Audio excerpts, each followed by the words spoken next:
ভালো পড়লো? হ্যাঁ ভালো পড়েছে।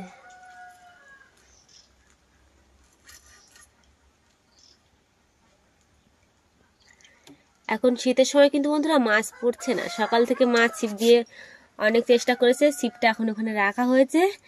তারপর জালের খেমনে এই মাছগুলো ধরেছে, আবার একটা খেমন ফেলেছে, এখন দেখি কতটা কি মাছ পায়।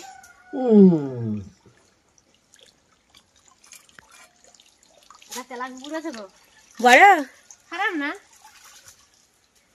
মাঝারি দেখেছো, এ সাইডে ফাঁকা, এখানে একটা তেলাপিয়া আছে আর একটা তেলাপিয়া মৌরালা মাছ আছে। বড় তো খারাপ না। হ্যাঁ মাঝারি বললাম। এই যে আমাদের মাছ, তোমার ছিপ দিয়ে সকালবেলা যে দুটো পেলে সে দুটো কই? এই দুটো ছিপের মাছ, এই দুটোই। এই একজন আর একজন, আর এই যে একজন।